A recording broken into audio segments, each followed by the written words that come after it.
Good evening, everyone. My name is Brett Provenzano. I'm Superintendent of the Fairport Central School District, and welcome to the public budget hearing on May 5th, 2026. I'm welcoming community members and board members alike who are here to learn about the 2026-27 library budget and the 2026-27 school budget. We will start tonight off by letting people know that there are exits in the rear if we needed to exit in case of a fire emergency. If at some point at the end of the school district's presentation, there'll be an opportunity for public comment. We ask that you come up to the front, sign your name on the piece of paper that's in the front of, or on the podium in the front, and we do have our public hearing school district book right here for those who are interested as well.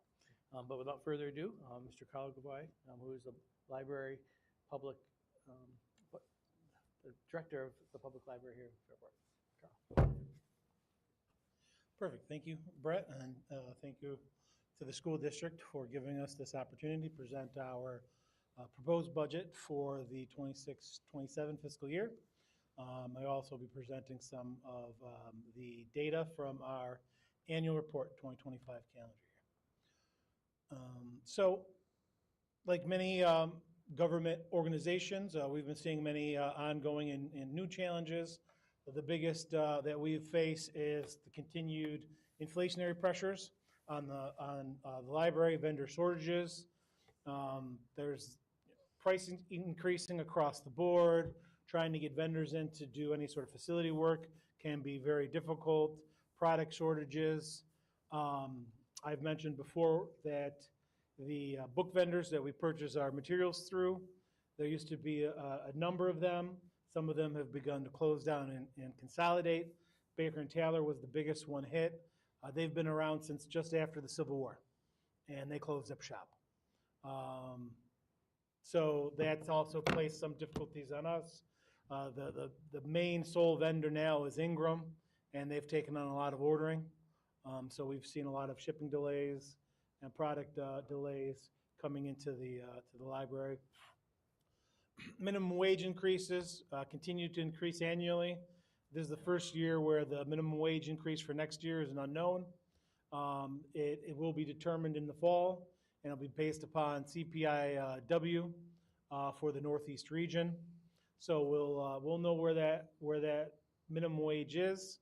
But unfortunately, as we develop this budget, we've had to guesstimate where we think that might be located.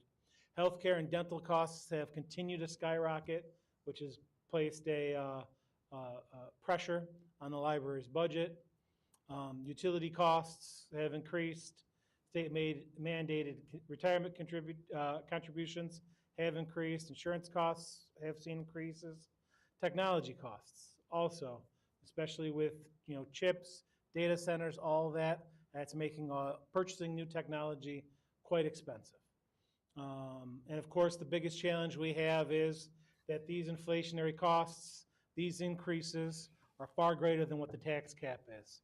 Tax cap is 2% or inflation, whichever is lower. So unfortunately, that makes it very difficult when you're seeing such huge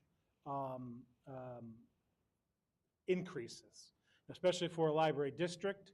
Unlike a municipality that has multiple revenue streams, including sales tax and large amount of state aid, the library districts, the public libraries, do not see that. So that tax cap hurts us significantly. So for the proposed budget, you can see the majority of our budget is personnel and benefits. We're a service organization, so that piece is the largest section of our budget. And to try to,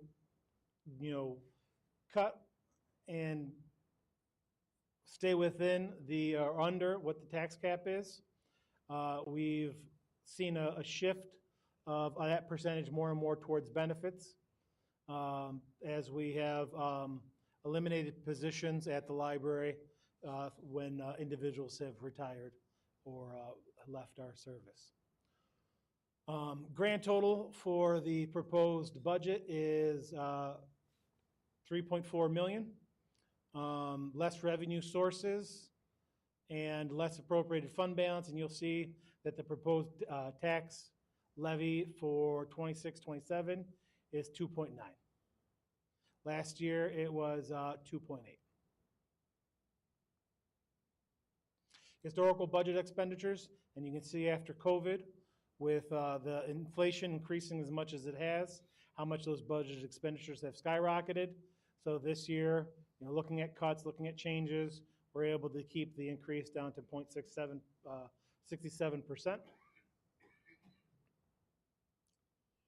Personnel expenditures. Professional line went up a little bit. As I mentioned, through attrition, we're able to cut some clerical positions. We're looking at also custodial position, losing a part-time position there. And overall, the salary line, we're able to achieve a bit of a decrease there. Fortunately for us, the benefits line, the increases to health insurance were negated what we were able to decrease. Here's a breakdown of the benefits, and you can see the increases for retirement. You can see the increases for health insurance. FICA went down slightly because of those savings realized on the personnel line, and then we brought down some of our other benefits line. But overall, we have a general increase to the benefits, library benefits line. Now here are our non-tax levy revenue sources. You can see we are increasing the fees, fines, and printing. We've seen some increases there. We've increased the cost of printing at the library, and that's helping us to realize some additional revenue. We've seen increases to our pilots. That's the payment in lieu of taxes that are approved through the IDA. We're seeing a slight increase there, so we've increased that line. State aid, we're keeping flat. Governor Cuomo, it's only $12,000 that we receive from the state. Governor Cuomo has proposed a cut, but I think in the end, with the negotiations from our local delegation, assembly member and senator, we should hopefully see at least flat funding in state aid. Interest income, I'm keeping at $50,000 as well, for a total subtotal of $123,000, appropriating out of the fund balance, and that gets us to $539,000 of non-tax levy revenue sources for next fiscal year. Now here's the property tax cap levy that I mentioned earlier. You can see what was the approved prior year tax levy. You've got a growth factor, which is how much the tax base grew within the Fairport Central School District boundaries, plus our pilots receivable. And then they've got the allowable levy growth factor, which is that 2% tax cap that we mentioned earlier. And then minus pilots receivable. And the tax levy limit for next year for us is 2.69%. There were no exclusions.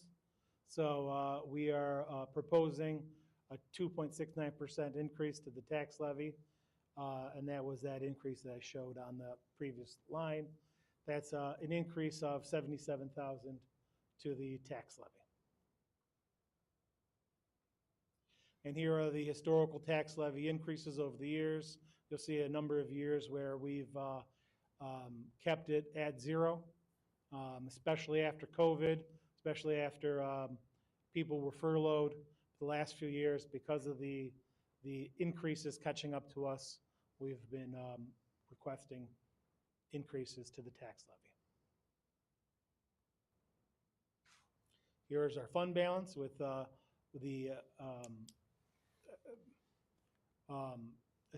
where we've assigned the various funds. And you can see it's 1.4 million. And now this is some of our service data. Total circulation for 2025 was just under 700,000 books borrowed, renewed at the Fairport Public Library building. We continue to be the busiest public library in Monroe County, public library building. We see more circulation than any other building, more than Greece, more than the Central Library downtown. And it goes to show you what an asset the public library is to the community and how well it's being used, and the return on investment for the community on this library for our services. Next line, you could see circulation of digital materials. We saw, if you look years prior, we saw a very large increase during COVID, naturally. Many people were stuck in their homes. It's kind of leveled out since then. Last year, we actually saw a bit of a decrease of digital materials. That's ebooks, digital audiobooks, streaming services. But this year, we saw about 10,000, or not this year, 2025, we saw a 10,000 increase to circulation of digital materials. For visitors to the library, we saw a slight decrease, but it's still 242 visits to the library over the course of the year.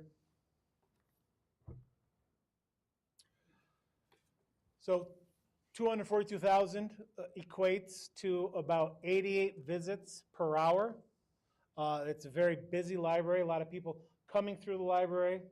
Of course, we have our busiest hours. Mornings in the summertime tend to be the busiest time in the library. If you visited at 7 p.m. in the middle of winter, nowhere near 88 people in that library. But if you were to come in on a summer morning, there'd be twice as many as 88 people in that building, reading, sitting, coming in to visit, going to programs. Very well used.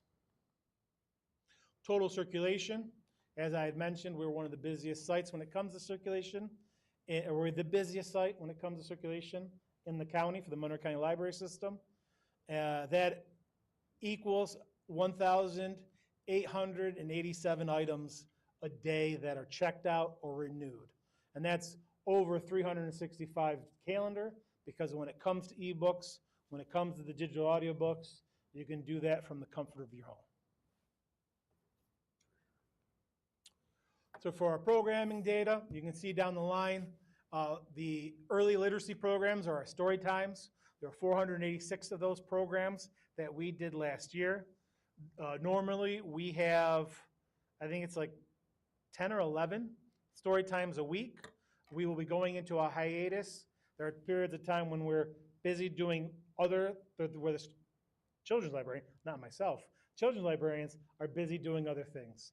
So like they take a hiatus when we have the school district brings in the kindergartners to do a tour of the library. So as they're going through all those groups, story time stops for a bit. And right now, I think May 21st will be the last story time until summer, because we'll have our school visits where the children's librarians will visit the schools and bring out information about the summer reading program, the summer reading initiative, and the contests that we do in regards to summer reading. So that will be a kickoff. And then once summer hits, they'll restart their story times. 24,000, almost 25,000 attended those early literacy programs.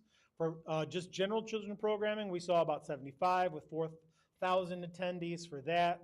Teen programs, 470 with 4,000 attendees for those. Adult programs, 650, and we saw almost 13,000 attendees for those programs. And then general interest programs, 21, and we saw almost 3,000. So if you ever come out to the village for the Gazebo Concert Series, that's something that we put on with the Parent and Rec Center, and that's all part of these stats. Overall, we saw 1,700 programs at the Fairport Public Library in 2025, and we almost had about 50,000 attendees at those programs.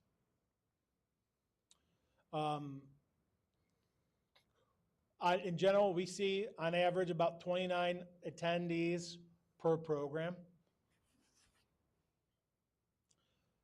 Now, the Fairport Public Library is part of the Monroe County Library System. That comes with cost shares. As I've mentioned, inflation is increasing greater than what the tax cap is. Many local governments are feeling that pinch.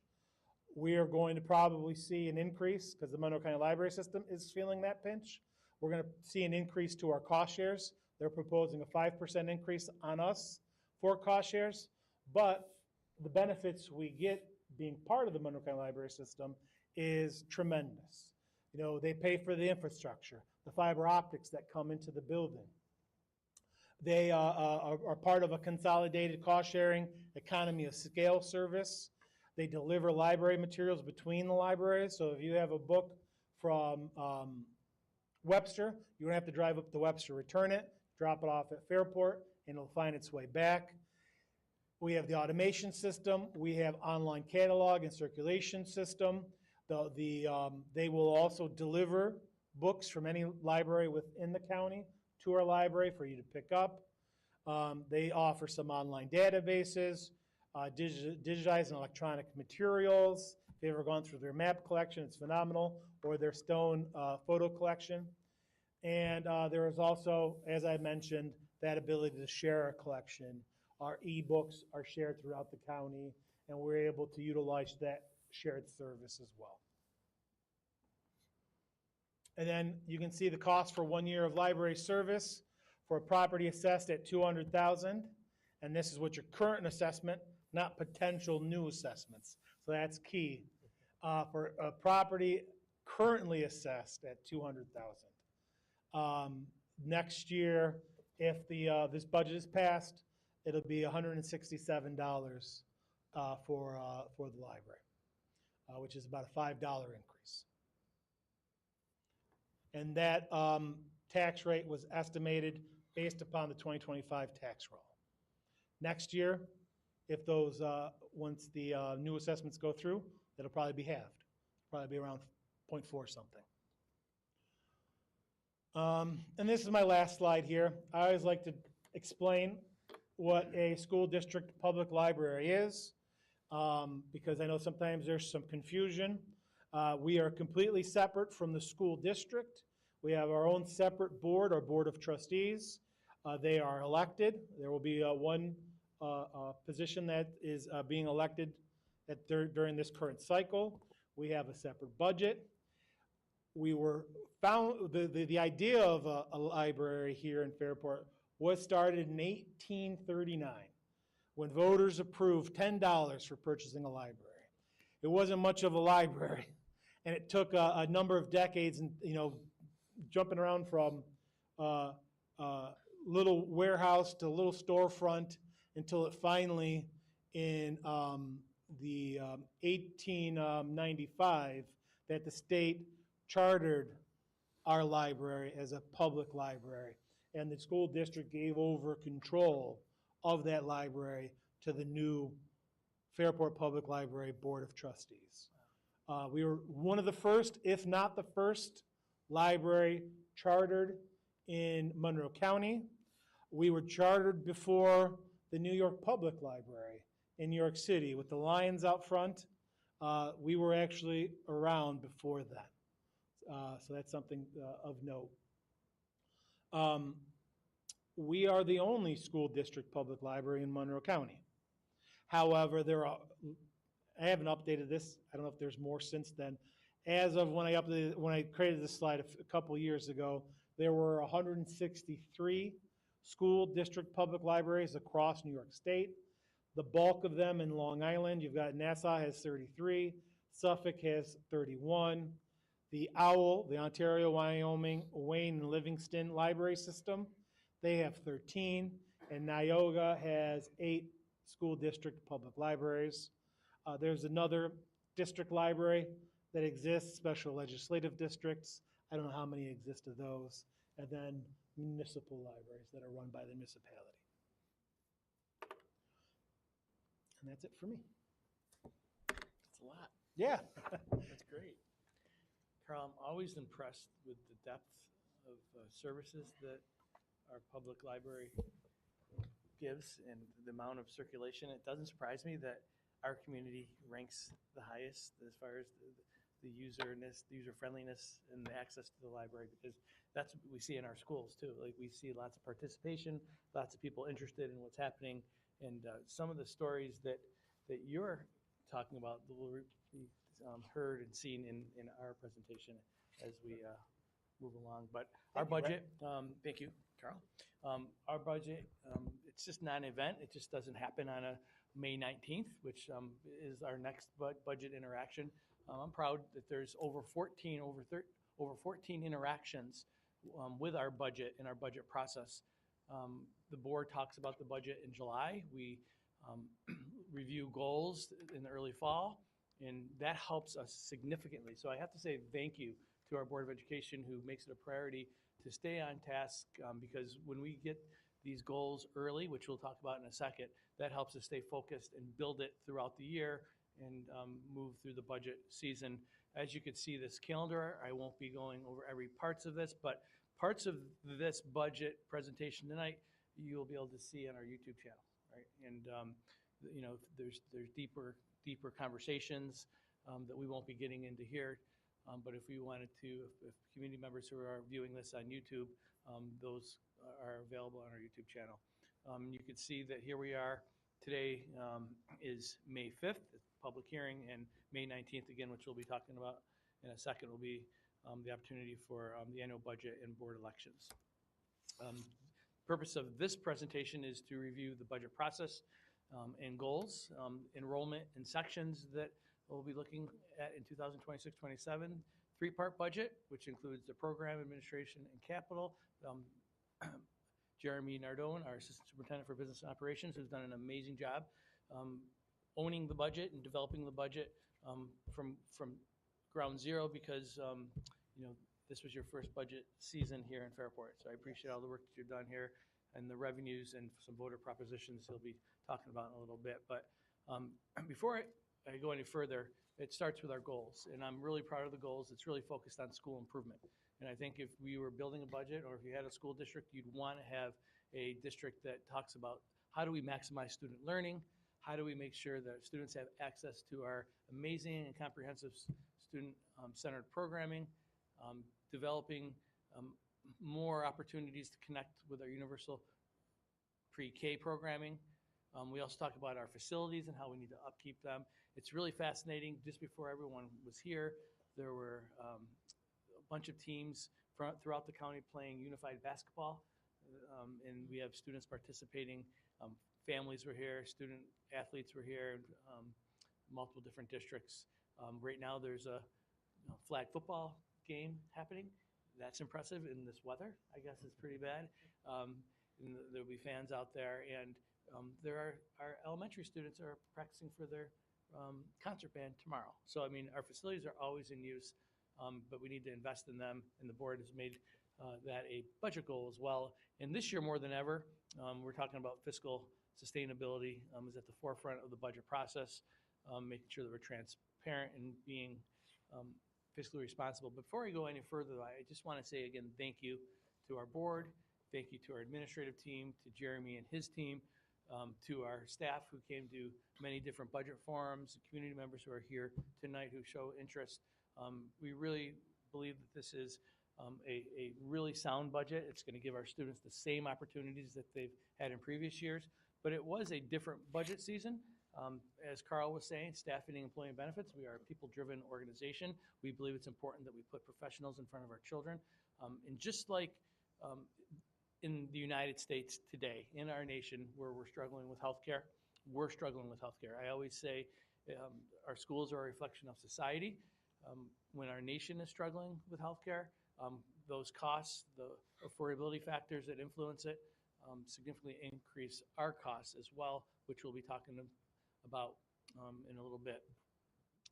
Looking at our class sizes and contractual obligations as well, and how we give programming, making sure that our school improvement priorities are at the forefront, making sure that our school improvement team, with their standards development, curriculum alignment, our mental health and wellness, our co-curricular activities, this thing that we were just talking about earlier, AI in schools, like we're responsible to do it in a thoughtful way, in a way that builds frameworks for our students in a responsible manner.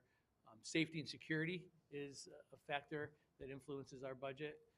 for all the events and things that are going on in our schools. We need to make sure that they're welcoming and engaging, and throughout the year, we talk about how our safety and security team continually does that. We're proud to give our students who have special needs opportunities, whether at BOCES or private placements. We're honored to support the breadth of special ed students.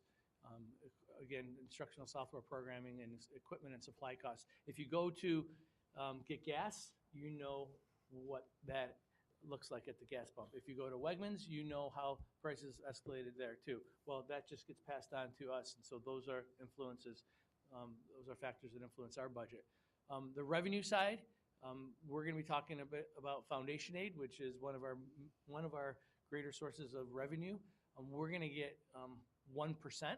1% on a $170 million is approximately $350,000 on a $170 million budget, right? So that's the revenue stream. Now you ask, why do we get so low or minimal? It's because of our enrollment. We've had declining enrollment. We have since leveled off, and we've done multiple studies on that. We feel confident that we're at a point where we're not declining anymore. We're steady, and we'll see that chart in a little bit. We also are a wealthy district, and as a wealthy district, we do not get as much foundation aid as someone or some communities that have less of a wealth ratio than we do in Fairport. In our even like we had a bump of students from September to December. We had 100 more students come, and we wanted to see if that would generate more aid. And even with the increase that we've had, it does not generate aid, or it doesn't meet the threshold to generate aid. We would need another 100 students for that to kick in. So state aid, state building aid to support debt service. These wonderful projects that were voter approved are coming due. That's another influence, another factor that's influencing the revenues that we need in debt service. And then the fund balance and reserve usage, which Jeremy Nardone will be talking about a little bit. Here's a multi-year enrollment projection. You can see, again, we've been experiencing declining enrollment. We feel confident that enrollment has stabilized. If you take a look at our K enrollments of 395 in 26-27 compared to 415, those who are graduating, you'll see steady increases, and that's been consistent for a few years. So that's good, because over the years you'll see that graduating class increase. It starts out at 395, but that based upon our projections and study, we will get at certain points at transition years increases in student enrollment, and we anticipate to be between anywhere 415 to 420 to 440 for the next several years in our graduating classes. But these trends are holding true. Our K-6 class sizes, we adjusted the target to align with what we usually achieve in our target. So we normalized the targets. You can see in 25, 26, in kindergarten it was 18. We always tried to get to 18, but it always ended up in the 19, 20 range. And so we just adjusted it to what it actually was over the last several years, because we were, managing our staffing. And then in first grade, you'll see 20 to 22. In second grade, 20 to 22. Well below the contractual limits that have been negotiated. So we're confident that we'll maintain those parameters moving forward. And in third grade, again, 20 to 22. Again, slight adjustments that actually normalize where we've been in the past couple of years. We didn't want to put 20 and then it'd always be 21, 22. So just we wanted to reflect that and be more accurate. And you'll see 4, 5, and 6.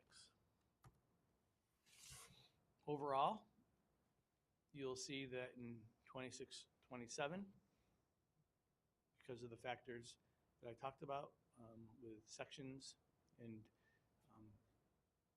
staffing towards the target, we were actually down one section as a total. Secondary in grades 7 through 12, we're going to continue with the standards that we've set, anywhere from 23 to 30. In 9 through 12, 24 to 30. Now there are anomalies where class size Sizes warrant lower ratios. Special area classes like art and technology, where there's safety, and where they're dealing with equipment. If there's a capstone class that a student needs for graduation, that might limit the ability to increase class sizes or have high class sizes or space limitations. This budget was really challenging because it impacted people, right? Anytime that you have a budget that impacts people and the way people do their work, it really sends out energy and lots of uncertainty sometimes. But we feel really good about the analysis that we did. We took advantage of attrition, as Carl was saying he did at the library, and that means it's hiring positions that people left, whether they found other opportunities or they retired. We just didn't fill some of those in strategic areas. But it's worth noting that there is a one full-time administrator that was lost through attrition via the consolidation, and the 26-27 consolidation of Fairport High School, Minerva Deland. So if we had 33 administrators in that unit, next year there'll be 32 administrators in that unit. No one lost a job. We lost a position though. Doug Loft, congratulations, is retiring, and the high school principal will be moving to district office, and Pat Grow will be going to the high school, and Don Monticelli will be going to Giovanna Parent. So we were shuffling the deck around. So instead of somebody losing a job, a position was lost. Nurse, 1 FTE, staffing analysis and consolidation. We didn't need an extra nurse. Again, taking advantage of the consolidation, we knew the consolidation would yield some of those savings. There's 2 FTE English positions as a result of course requests and consolidation. If students were not going to be filling seats, we couldn't just have a staff member there. And again, that's just being responsible, and we took advantage of the attrition and not hiring positions where there were natural retirements. There's a community resource specialist through staffing analysis. We will not be hiring that vacated position. 1 psychologist through staffing analysis, again, filling the position at the building level. 3 academic intervention specialists. We'll be going back to the classroom. We'll be doing intervention a little bit differently. We've explained in multiple different settings on how we'll be picking up the work that they were doing in the buildings, but we feel confident that we're going to meet the needs of all of our students who need academic intervention with those staff members going back into the classroom and leaving those posts. Staffing analysis, there's 2 counselors positions that we will not be filling. We'll be going back to pre-COVID staffing numbers at the elementary with our counselors, where they'll be sharing a counselor, giving students the mandated counseling services that they need. Counselors aren't mandated at the elementary like they are at the high school, but there are mandated sessions, but we're going to have counselors available to give those mandated sessions like we did in pre-COVID years. We had to reduce centuries. We had to reduce a technology position at the high school, again, as a result of consolidation. There was course requests were not filling sections, so there was 1 position lost. 2 cleaners as a result of the consolidation, and a summer reading program. There was a reduction in a summer reading reduction, and then of course you'll see, unfortunately, there were eliminations. There's a summer school for the middle school. It's called Start Summer School. Needed to eliminate that program for our middle school students. Again, eliminating it, but filling the gap with another way throughout the summer to reach and meet those students who need a little extra support before school starts. Again, as a result of course requirements and consolidation, there was a math teacher and 3 health teachers at the elementary school. And again, we are still teaching health. We're just going to be delivering it in a different way, going back to pre-COVID ways of delivering instruction, of sharing a health teacher, giving students the mandated health courses that they are required to take at the elementary level. We feel confident that we're going to be able to do that by shifting some of the work and how we do it at the elementary. And then there was a communication assistant specialist, a communication specialist who was an assistant at district office. There was a 1.0 cut there. Again, these are hard conversations to have, especially when it impacts people. You see the cuts there, but you also see some of those shifts or those pieces of attrition shifted how we needed to do business, but we feel confident that we're still going to be doing it in a way that gives students a great experience and also meets the needs of and expectations of our community. Here are some non-instructional budget reductions. We talked about, a lot of the instructional pieces, but there are maintenance decreased facilities budget by $200,000, managing utility increases such as gas, electric, and water. Again, that's a moving target. Just in January, one of our buildings had a $20,000 increase, so we need to be able to accommodate those things that do happen from time to time, driven by market influences. Managing supervision costs for supervisors and sentries. That's the number of sentries at events. You'll see how that shifts next year. But again, still providing plenty of supervision, making sure our schools are safe and engaging for our students and community members. Always looking to maximize BOCES aid. Appropriated some funds to purchase AEDs, which maximize more revenue. Jeremy and his team were able to do that. And of course, the composting piece, it's a priority of our community, it's a priority of our board. We'll be shifting the budget allocation from the general fund to the food service. Now, I went over that painstakingly to really highlight the fact that, we had to do our work this year. And, it was a privilege to do it. It was challenging to do it, trying to communicate it with clarity. I believe again, we have the commentator out, we have just the facts section. We have all sorts of information out there to address some of the misconceptions that might be out there. But we're excited that next year our students will be able to experience our programming just like here.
It's really a privilege to be a small part of it and to see all the wonderful programming like you just saw in that video, but here's another visual that speaks to all the wonderful things that we provide our students, the memories, the depth of programming, the ability and the opportunity for our students to define themselves through our schools. Now Jeremy is going to walk you through the three-part budget and really get into some of the numbers. Thank you very much, Superintendent Provenzano. So, we are required by law to go over the budget in three different parts. The first part is the program budget. So program budget is why we're here. It is all the instructional parts, and represents about 74.08% of the budget. Now, when you break down program, you break it down into a couple different categories that we'll go over. There's legal fees that are staying flat right at $50,000. There's staff development that goes into that. The large increase there is attributable to BOCES School Improvement COSER, which just like everybody is increasing their budget, so is BOCES, so that cost gets passed on to the districts. With that said though, BOCES costs do generate aid in the subsequent school year. So although you see an increase in the cost, you're going to see an increase in associated aid as well in 27-28. Our general instruction is all the good things that happen in our classrooms. You'll see a smaller increase there, and that is because of the attrition moves that we were talking about on a prior slide. Our special programs are our special education students. So you'll see an increase there. That is largely contractual increases, as well as increase in student placements that go to private and parochial schools such as Mary Cariola, School of the Holy Childhood, etc. You will see a decrease there in our summer school line. That is attributable to a couple of different things. We did decrease that summer school star program, and also we are not hosting a regionalized summer school program, so we do not need to have security there for that individual program, so we were able to shave some costs and save some costs there. And then our library, media, and computer instruction, the decrease there is due to attrition with the 1.0 librarian, as well as some savings also in some instructional software costs. Moving on, still on the program side of the budget, our pupil services, student activities, and our athletics is down $35,000. Again, that is the attrition cuts due to the counselor positions that are reflected in the pupil services. Transportation is up just under 5%. That is largely due to contractual increases, as well as increase in supplies, materials, gas. Look at what's going on in the world today. Gas prices have been soaring. I remember when I passed the fuel pump on my way in one morning, it was under $4 or like $4.02. And then when I passed in the afternoon, it was like $4.30. When we see it at home, we also see it at the school as well. So we do see some increased costs there. The one good thing I will point out, transportation costs are eligible for transportation aid. Similar to BOCES, we receive aid in the subsequent school year. So as expenses go up, so should our aid. Community services stayed flat there. Employee benefits, this is the big one, just as Carl was talking about at the library. Health insurance alone is up over 10%. You'll see a 5.63% increase there, and that is because our teachers' retirement system, also known as TRS, the rate actually decreased from, I want to say it was a 9.59 down to about 8.24. So when the rate decreases as a percentage of overall salaries, you'll actually see a decrease in that line item. And then our transfer to special aid fund is our local share of our summer school programs for students with special needs. That is just due to enrollment. So as enrollment goes up, our local share of more students increases. So we're having an increase there as well. It's a large percentage, but a dollar amount, it's just a couple more students that are added, and the extra local share does increase. Administrative budget. This is the second part of the three-part budget. When people hear administrative budget, they think principals and administration. It's not just that. It is also our administrative softwares that we use to run our district. So that includes our financial system, Envision, to run everything from our payroll to our accounts payable to our HR, which is our staffing. That is all controlled through that Envision software. In addition, we have Parent Square, School Tool, all the things that we need to function as a school district and to communicate and be transparent with our constituents. Our administrative budget is about 11.44% of the overall budget. You'll see a decrease, and a lot of this, Superintendent Provenzano stated, this is my first budget that I put together with Fairport. Very proud. Different people when they budget do it a little bit of a different way. So a lot of this change is going to be a reallocation of expenses. So you're going to see that in the first line there, the Board of Education line. And just want to reiterate that is not the Board of Education salaries. There is no salaries for this position. This is just added costs for the board to attend seminars, and also it was district clerk salaries. That is actually decreasing. because we are moving that into the central administration line, so that is not a 6.87 true increase in central administration, it's just a reallocation. So really, that line went up about $2,000. Our finance, we are proud to say that we are partnering with a company that is going to maximize our investment earnings. We vetted this with a lot of different school districts in Monroe County that are actually using them. So there is a little bit of an increase due to that, and also reallocation of salaries from the HR to the finance line. Our legal and personnel and public information, this is anything from legal costs to HR to also our communications. That line is up 4.07%, and again, that is due to postage increases that you're going to see, as well as some legal costs as well. Other central services is our administrative BOCES services, which is a large part of that line. That is dictated to us by BOCES, so we don't really have a say in that. And also our district-wide mailings are a part of that through BOCES as well. Other special items is up 3%. That is our insurance increases. And then instructional administrative support, that is all of our administration costs that go into running the school district, from athletic director to principals. That is up 2.9%. And then employee benefits, again, 5.63. You're going to see that routinely over the three-part budget. And again, the large increase there is due to the increase in health insurance. Our capital budget, this is our facilities. We have 12 buildings, 8 school buildings, over 1.2 million square acres. We have to take care of it. We have to invest in it, similar to what you do at your house. And we just are at a much larger scale. So there's always work going on because we're always renovating either roofs or boilers or parking lots, and that's not even touching the administration spaces, or I'm sorry, the instructional spaces that we want to enhance for our students as well. So our capital budget is about 14.5% of our budget, and a large portion of this is our operations, maintenance, and security. That is down $113,000, a couple different reasons. We did decrease 2 cleaners as a result of the consolidation. In addition, we did decrease the facilities budget $200,000. We are still going to maintain our facilities and keep up with them, but we are managing costs and trying to cut away from the student wherever possible. Refunds on real property taxes are staying flat. This is going to be an interesting line to look at because, as we will talk about, the assessments are going to almost double for our Perrington residents. So we are anticipating to spend a little bit more on those refunds for people who challenge their assessments. And we'll talk about that on a future slide. Bus purchases are almost staying flat, right at $715 increase or decrease. And that is, we try to buy buses every year, anywhere from 7 to 10 buses, depending on the size, because we want to make sure that our fleet is healthy and safe for our students. This year, we are looking to buy 7 large buses and 2 small buses, and we are trading in 8 buses, and as you will see on a coming slide, you do not get much for a trade-in of a bus in today's world. Employee benefits, again, up that 5.63%. And then our debt service, our bands is our short-term financing that we have to secure in order to pay our contractors while a project is ongoing. So when you start a project, you don't want to just go bond the money and take out a permanent loan. Think of that as a loan on your house because you don't know the overall cost of the project.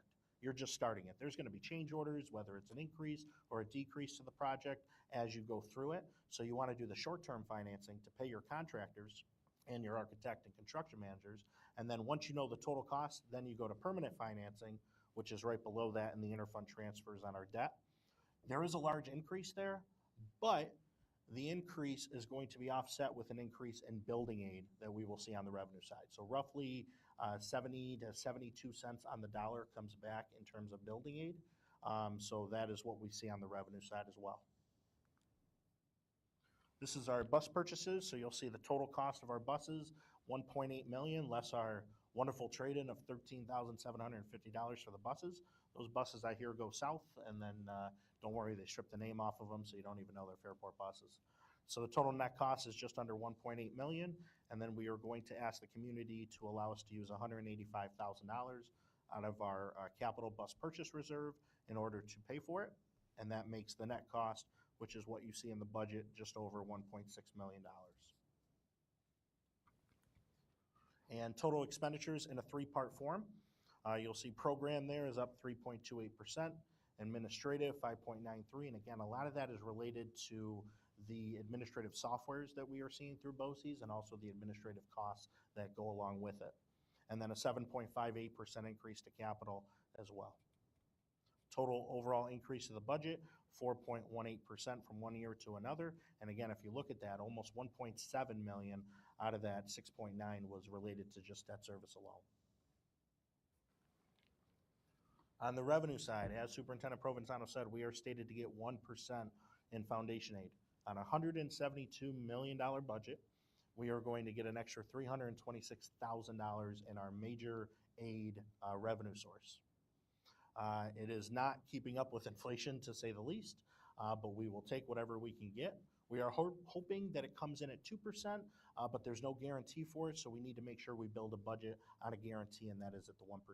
If we do get an extra 1% in, that'll be great. We were a little aggressive on our budgeting for utilities and fuel that we just don't know what those costs will be, so that'll go to help balance that budget for next year.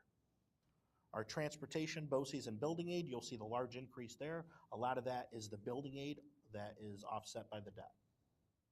And then our excess cost aid, these are our aids on our special education students. There are two different types of aids, one if they are in district and one if they go outside of district to a private or parochial placement. We are seeing an increase there just due to an increase in enrollment there. And then a bunch of different other aid categories, which are instructional material aids, our urban suburban aid, our textbook, tuition aid, all that goes in, and we are seeing an increase there of 7.06%. So our total aid is going up about 5.3%, or about $2.8 million. The largest revenue source that we have as a school district here, because of our wealth, is our taxes, our tax levy.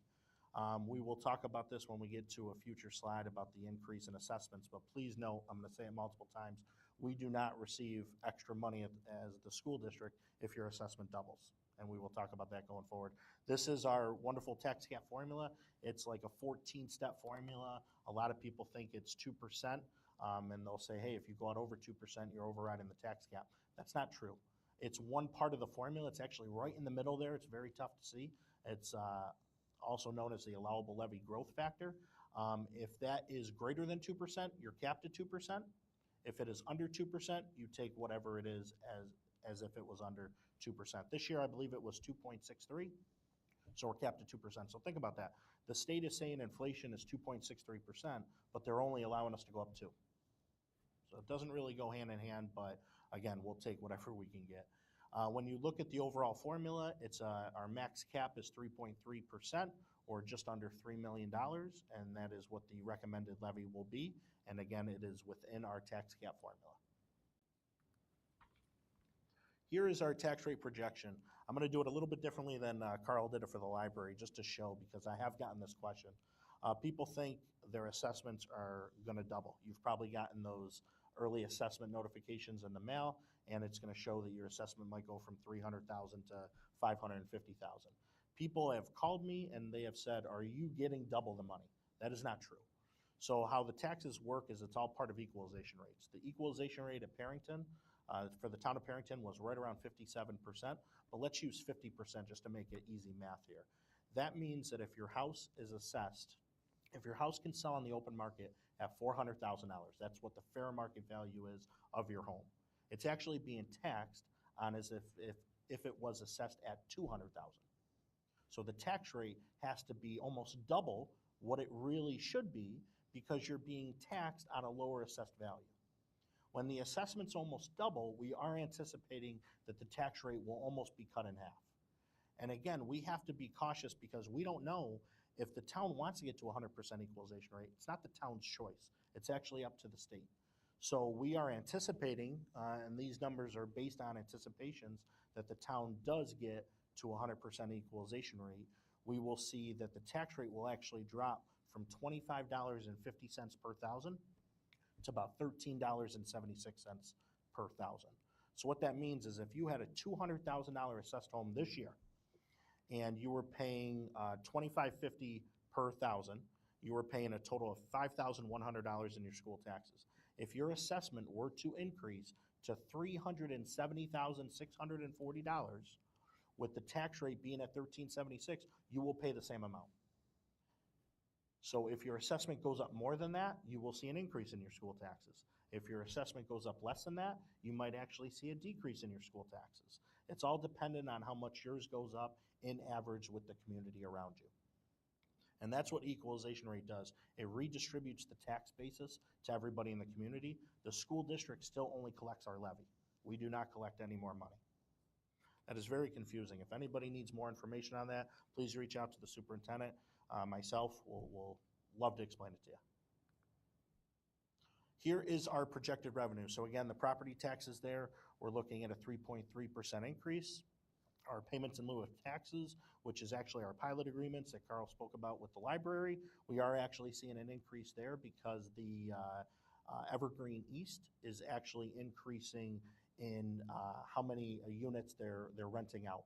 And that pilot, how it works is the more revenue they generate, the more they pay in a pilot agreement. So as they have more and more residents, they actually pay more in a pilot agreement, and we're anticipating that they're still going to be fully maxed out in their housing, which is awesome.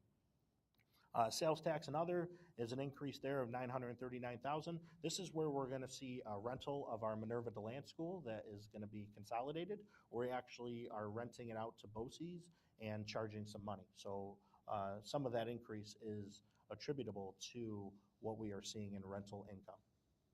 Our state aid there, again, the 5.34%. We are seeing a little bit of an increase in federal Medicaid, so we are just trying to budget more towards what we're actually receiving. Assigned appropriated fund balance, we're just trying to get it to a whole dollar amount there, so you'll see a small decrease there. You'll also see a small increase in assigned reserves, just trying to get it to that 5.7 number.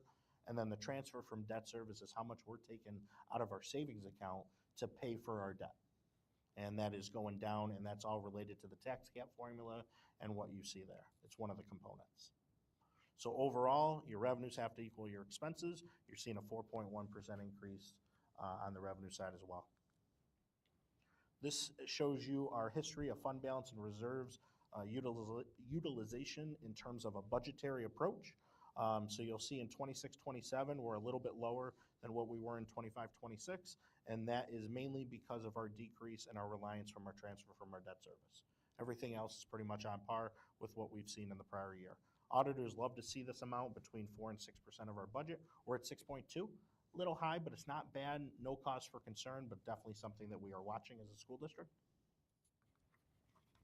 And this puts it into perspective. So our total budget, which is on our expense side, is $172,287,859. Our total revenue, not including what we're using from our savings account, is $161.2 million. We are adding $325,000 from our savings account for our debt, and $10.6 million from our savings account and appropriation of our reserves and our fund balance to make it so it matches. And again, that's at 6.2% of the overall budget is our reserve and fund balance utilization. Voter propositions. So on the ballot, you'll see a vote for the school budget. You'll also see a vote for the library budget. In addition, there will be 2 voter propositions for you to consider. The first one is allowing us to spend that $185,000 from our capital bus reserve to purchase part of those 7 large buses and 2 small buses. We need voter approval to create a capital reserve and to expend from it. So this is allowing us to use our own money to help offset some of the tax cost for the taxpayer to purchase the buses. And proposition number 2 is authorization to create, not to fund, a capital reserve. So at the end of the year, school districts have to budget for the unforeseens. We always talk about, and we had it happen this year, where our generator actually went down and we had to have a replacement generator. If you don't budget for some of those things to happen, those unanticipated expenses, you're going to be out of luck. You need to be able to budget for those. Otherwise, you run the risk of shutting down school, and you can't do that because you got to make sure you hit your 180 days for state aid and also for our students as well. So you have to have some of those contingencies built into the budget. When those don't come to fruition and you do have money left at the end of the year, we want to be able to have a mechanism of where to put that money. And this capital reserve allows it to put the money back into there to give back to taxpayers at a later date to fund a capital project. This is the legal language that you will see when you go to vote. This is on the bus purchase reserve. So again, I'm not going to read it to you, but you can see it there. It's using $185,000 to purchase the 7 large buses and 2 small. And here is the language on the creation of the 2026 capital reserve at a maximum amount of 25 million plus interest accrued. And that's going to be a 15-year, allow us to fund it for 15 years. So again, this is planning for the future. It's not something that we anticipate funding all up front. This is something that we have 15 years to fully fund to offset projects that we're thinking about in 2040. Mr. Nardone, thank you very much. Really appreciate you taking time to talk about the expenditures and revenues. And our next order of business is on May 19th. There'll be a budget vote and board election at Joanna Parent Middle School Gymnasium from 6 a.m. to 9 p.m. That concludes this portion of the public hearing. I want to open it up to any public comments or questions.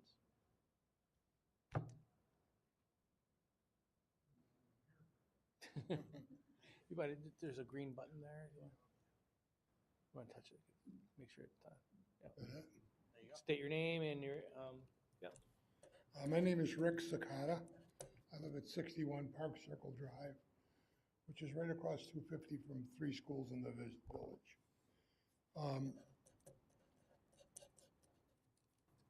To say the least, the turnout's disappointing. I would expect at least to see a flock of senior citizens in here complaining about the fact that their salary didn't go up by 4%, but you want 4% more from us.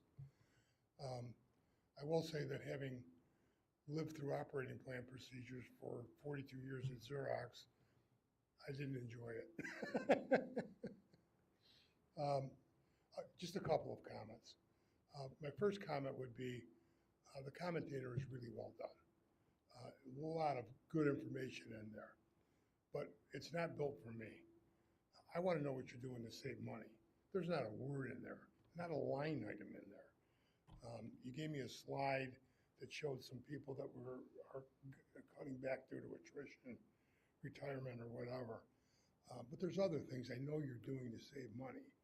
You need to publicize it. You need to give us a break and let us know that you're trying, because it doesn't appear you are.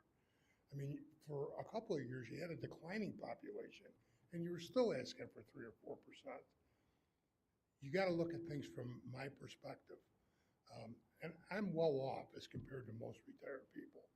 My retirement income is set, but it's set at a level that I can do what I want to do. Not everybody's in that boat.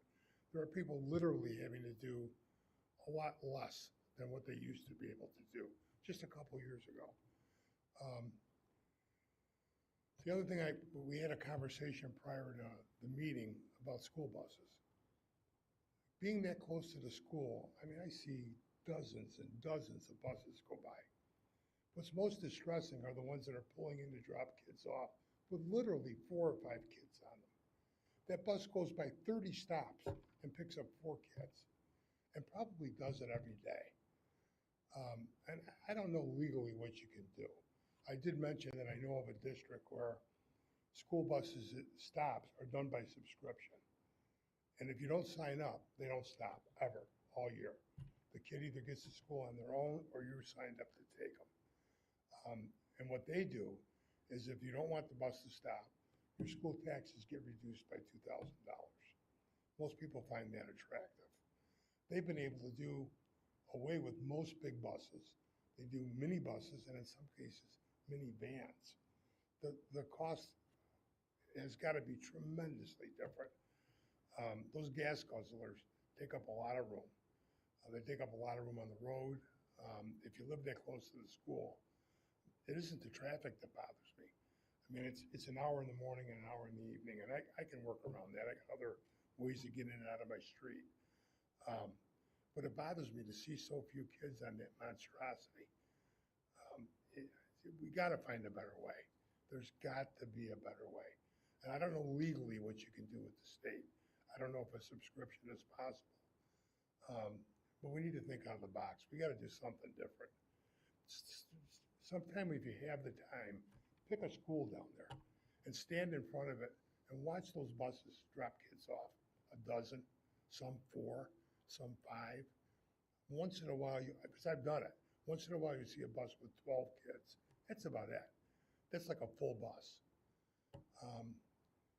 The other thing that I would mention is, a lot of what you do is unique to the school system. And this is a fantastic school system. I'm well-traveled. I spent most of my career traveling all over the world, really, for Xerox. And I've seen a lot of different school systems. This is fabulous. The work that you do is really good, and the students that you turn out are really good. But it's very, very expensive. It's not as expensive, I'm sure, as the city of Rochester, but they have some unique circumstances. You could play that up too. I mean, the cost per student is something that I would like to know. It's not something you put in the budget, but it's a comparison that I think you can brag about, especially for the students you're putting out. You have a fantastic graduation rate. You have a fantastic rate of kids that go to college. Brag about it. Let us know what we're spending our money for. The other thing that I'll say in closing is that I'm going to leave right after this. And we have another thing to get to tonight. But the other thing I'll say in closing is, and I'm sure you've talked about it, and I know you're thinking about it, we need trades badly. A 92% rate going to college sounds great, but when I can't get a plumber to my house, and I know he makes a lot more money than the guy who just graduated last year of college, we really need to think about what we can do for trades. We know we have BOCES, but I'd like to know that the curriculum is being taught and pushed in school. There's value in being a Mason. There's value in being an electrician. And if you ever need one, you know that that's a true statement. Thanks for your time. Be tapping into some of your ideas, inviting you to forums that we have throughout the year that speak to some of the things that you are requesting, very reasonable asks, I believe, and continue to try to learn from you too, because you had some ideas that I want to build on there. Well, I once managed 300 professionals with a $50 million operating budget, so I've got some experience in what it takes to put it together, and you have my sympathy. I hated it. So I can imagine how much agony you guys go through every year. I appreciate it and look forward to connecting with you as we move forward. Thank you. Thank you. I just wanted to add one other thing too, is you're talking about BOCES. My oldest, who's graduating this year, is currently at BOCES in their cosmetology program. It's not plumbing or electrical, but still getting into the trade and, plans on after she graduates, becoming a cosmetologist, hairdresser. So. Yeah, I mean, auto mechanics. I mean, if you've ever looked at your bill, they charge like $90-some an hour for. Just to look at it. Thank you. Thank you.